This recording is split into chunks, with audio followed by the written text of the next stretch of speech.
Please note that there will not be a class on April 18th. I've been asked to lead a, what is that? Is that We have a panel discussion. the panel discussion, right? So there's a conflict on April 18th, so we won't be having a class then.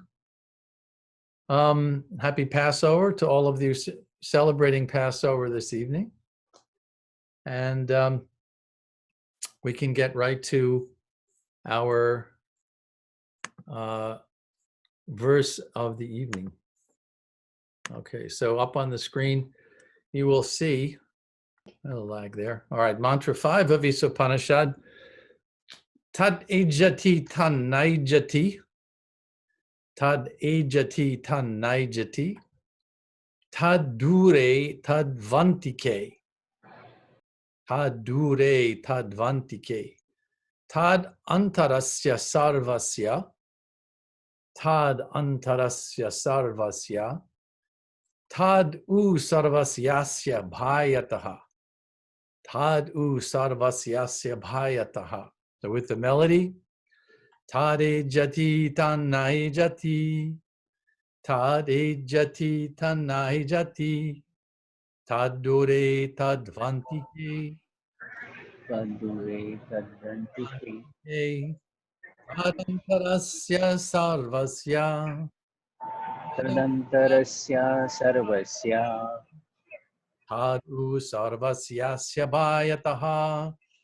Tadu sarvasya bhahyata. Now the synonyms, Tat, this Supreme Lord. Well, again, also referring to He, that Supreme Being. Na, not. Ajati, again, the word walks, recurs. Tat He. Dure, far away. Tat He. U, also. Antike, very near.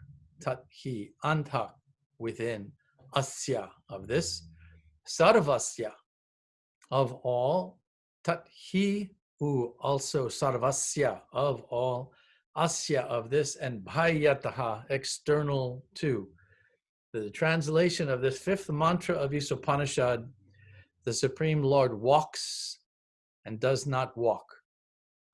He is far away, but He is very near as well. He is within everything, and yet He is outside of everything. Now here, we have a very, very clear shift of mood. We had a beginning in the fourth mantra where something similar, these dualities or these contrasts between present and not present, near yet far, was hinted at. But the speaker of Isopanishad has now moved clearly from a very intellectual exploration of the cosmos, the cosmology of the Vedic universe, to a more personal relationship with the cause of everything. And ultimately, that is what happens in bhakti. I want to draw your attention, as I was thinking about how to convey this idea, it occurred to me that maybe what we should do is embody the very concept, the very principle of bhakti, by not becoming too intellectual about that, the specifics of that journey toward ultimate knowledge. What do I mean by that? Well, let me tell you a little story. It was in 1970, I believe, 71 in Paris. And at the time, I wanted to help get my teacher's books approved by the United Nations. Now, in Paris at the time, there was an office called UNESCO, the United Nations Educational, I don't remember what the rest of it, and cultural organization, UNESCO. UNESCO gave a seal of approval to, let me pull out of this for a moment. UNESCO gave a seal of approval inside the first page of books that were considered representative of a particular culture. And if the director of this representative works office approved Prabhupada's books as representing Indian culture, we could have printed the United Nations seal inside the cover of his books. And I thought that would have been a nice thing to do. So we went there. He's a nice gentleman. His office was basically bookshelves on all four walls of submissions of books, hoping to get this seal of approval. So we submitted, I was there with his assistant, his Sanskritist, Pradyumna, and we submitted copies of Srila Prabhupada's books. And this gentleman, for various reasons, it worked out that we did not get that imprint from the United Nations. But as a way of thanking us for having visited him and having brought Prabhupada's writings, he gave us a gift to relay back to him. And it was a book of poems by the 14th century poets, Chandidasa and Vidyapati. Now, Vidyapati in particular was a contemporary of Chaitanya. And the poetry of Chandidasa and Vidyapati is very, very intimate. It's a very loving expression of devotion to the Supreme Being. And we got back to the temple at the time. It was a small house in the suburbs of Paris.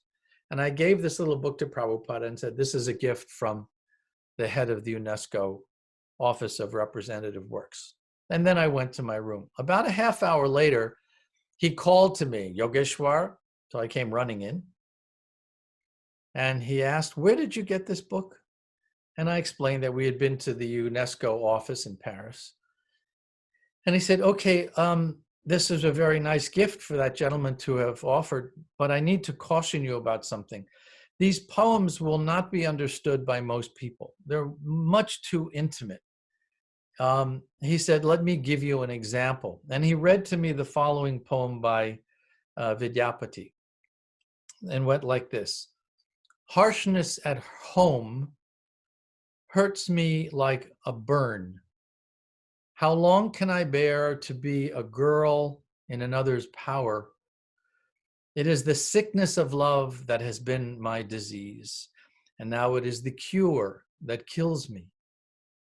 And then he looked at me and said, so this is an expression of yearning on the part of a married woman who seeks the company and the love of Krishna, the Supreme Being in her life. And she is prepared to betray her husband for that spiritual relationship. And then he said, you know, we condemn illicit affairs. We're in favor of lifelong partnerships. And someone were to say that if we publish these poems, that we're being hypocritical. And then he told me the following story. He said that his teacher, Bhaktisiddhanta Saraswati, this is going back to the early years of the 20th century, 1910 or so. He said that his guru, Bhaktisiddhanta, had gone to his father, Bhaktivinod Thakur. Bhaktivinod was also a great Vaishnav teacher. And his son, Bhaktisiddhanta, said, you know, I've been reading these poems of Chandidasa and Vidyapati, and there's great depth of devotional insight in these poems. I think we should publish, along with your philosophical books, we should publish these book of poems. And Bhaktivinod said to him, it's too dangerous. People will think that this is material, conjugal affairs between men and women, and they'll criticize us. It's a bad idea. I disagree. Well, a short time later, Bhaktisiddhanta again came back to his father and said, you know, I really need to insist. This is a very, very important dimension of our bhakti theology, this intimate love for God. Bhaktivinod again refused and said, no, it's too intimate. We can't do it. When Bhaktisiddhanta came back for a third time, insisting that we should publish this book of poems, Bhaktivinod Thakur finally consented. He said, all right, you can publish one copy for yourself. That's as far as it could go. And Prabhupada looked at me and said, because where is the great soul who can understand such intimate poetry? So I was a young man at the time, 20 years old, and I naively, in an attempt to flatter him, said, there's only you, Prabhupada. You're the only one who can understand such intimate verses. And probably, I think he wasn't offended, but he felt ashamed that I was raising him up to such a high platform. So he waved his hand at me like this, and he said, "No, no, no. I may not be so great."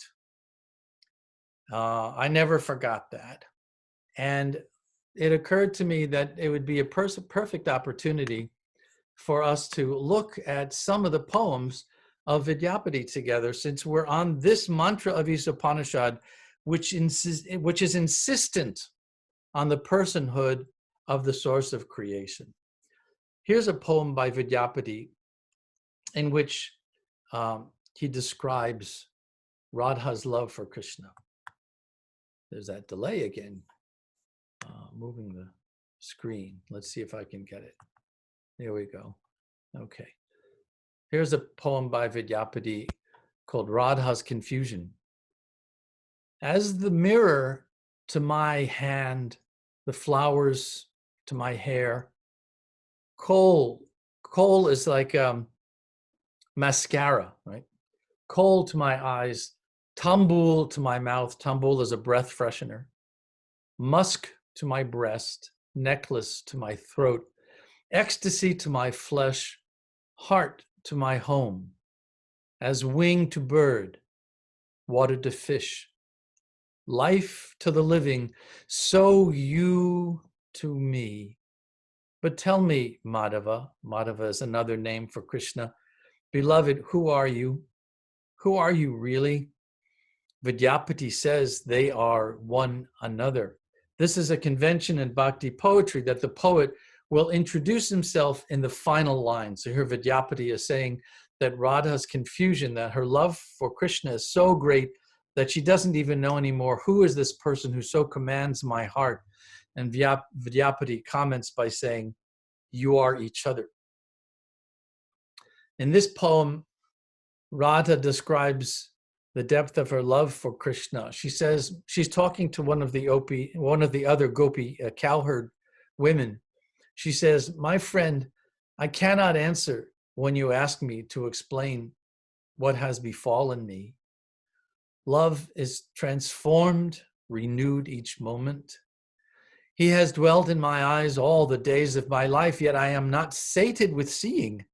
My ears have heard his sweet voice in eternity, and yet it is always new to them. How many honeyed nights have I passed with him in love's bliss, yet my body wonders at his.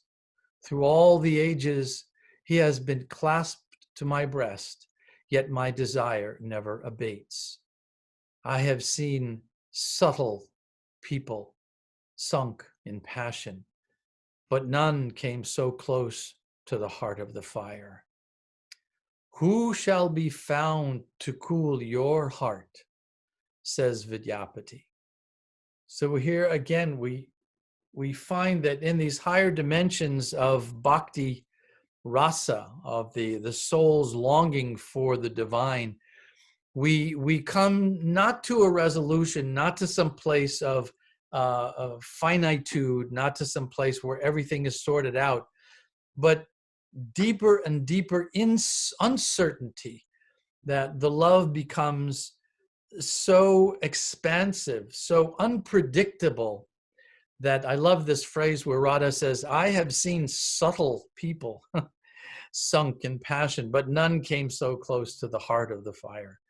And here she's describing, of course, her own feeling adrift over the intensity of her love for the Supreme Being. Another poem by Vidyapati describes that depth of love in these words: the moon has shone upon me, the face of my beloved, oh, night of joy. Joy permeates all things, my life joy, my youth fulfillment. Today my house is again home. Today my body is my body. The God of destiny smiled on me. No more doubt. Let the nightingales sing then. Let there be myriad rising moons. Let Kama's 5 arrows become 5,000, and the south wind softly, softly blow. For now my body has meaning in the presence of my beloved. Vidyapati says, your luck is great. May this return of love be blessed. Some really lovely imagery there. Again, today my body is my body. Today my house is again home. For everything has meaning again.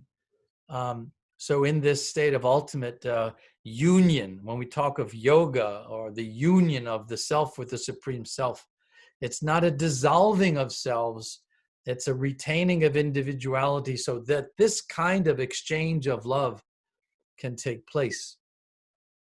Now, the last poem that I've put up here in the PowerPoint for you is a prayer to Krishna by Vidyapati.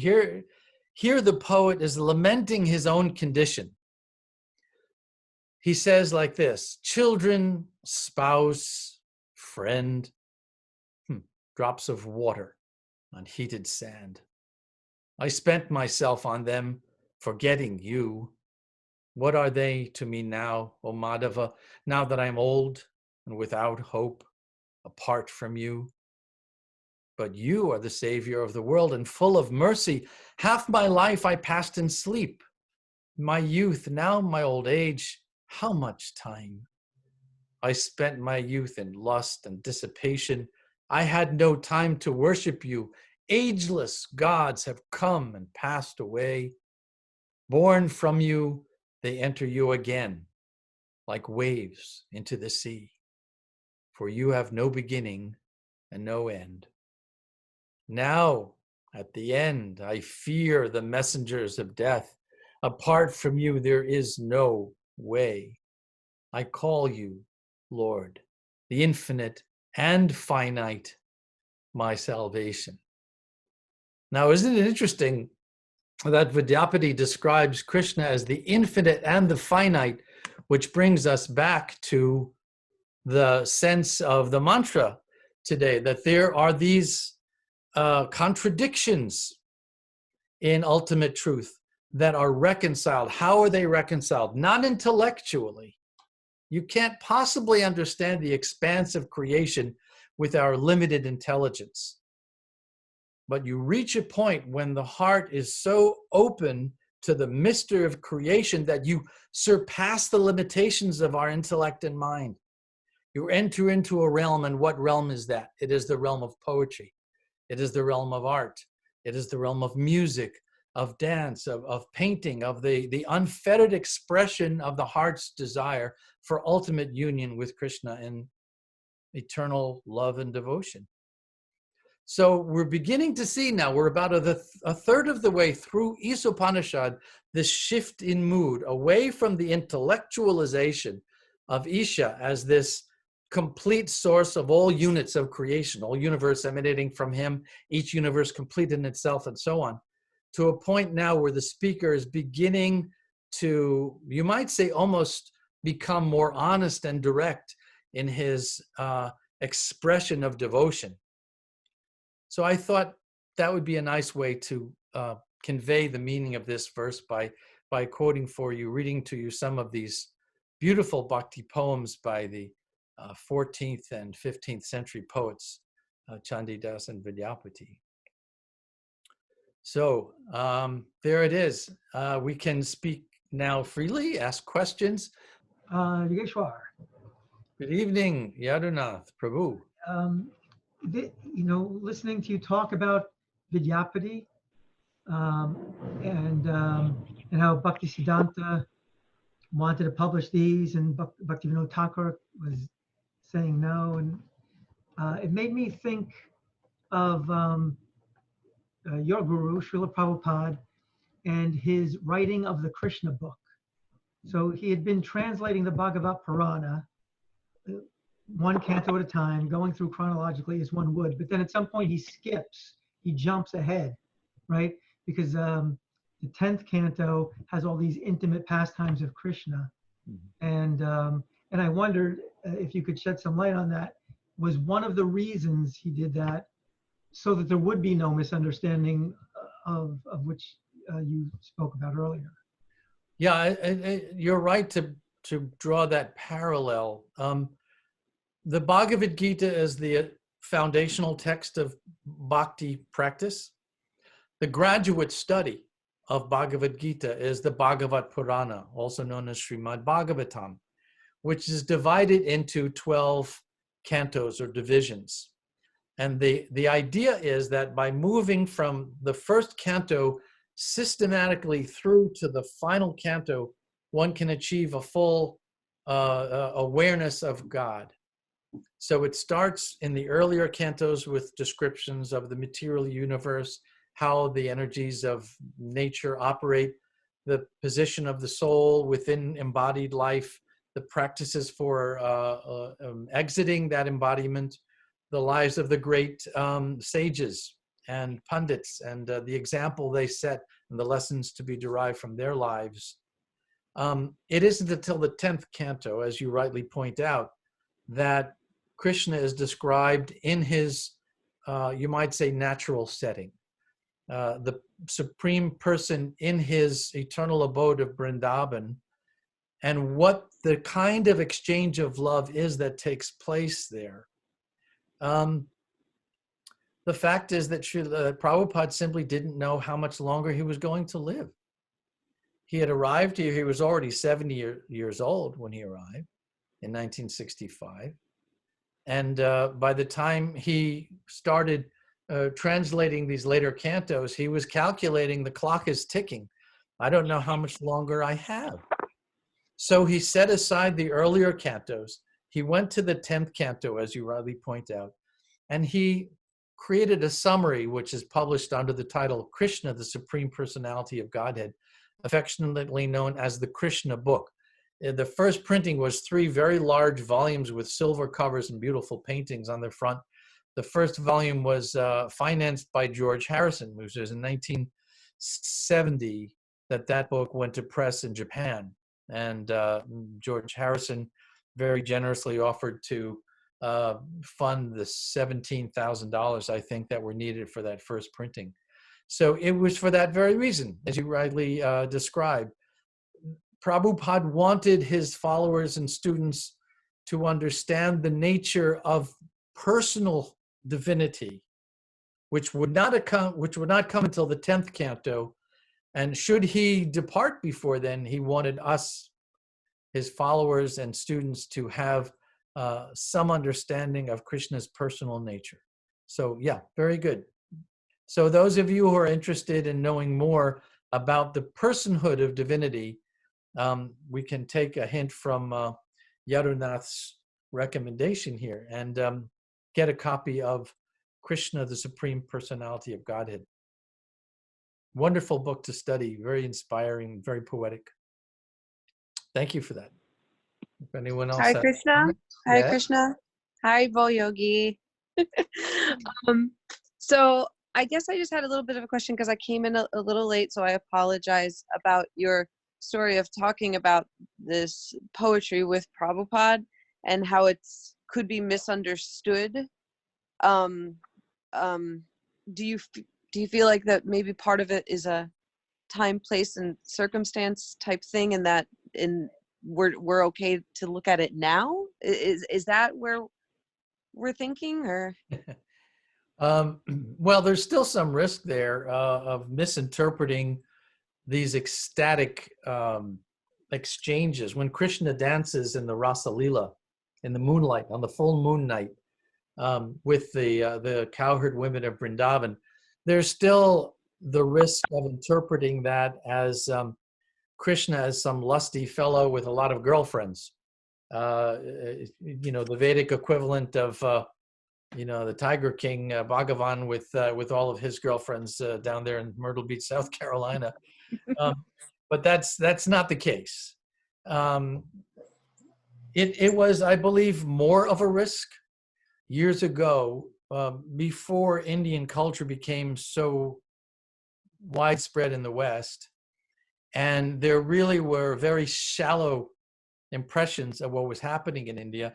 There are groups of schismatic groups known as Sahajiyas, who take the pretext of the madhurya rasa, conjugal relationship with God, as a pretext for having wanton sexual affairs among themselves. They dress up as Radha and Krishna and have orgies. When the British entered India, that's what they were responding to by condemning Indian religion. They weren't responding to actual bhakti culture.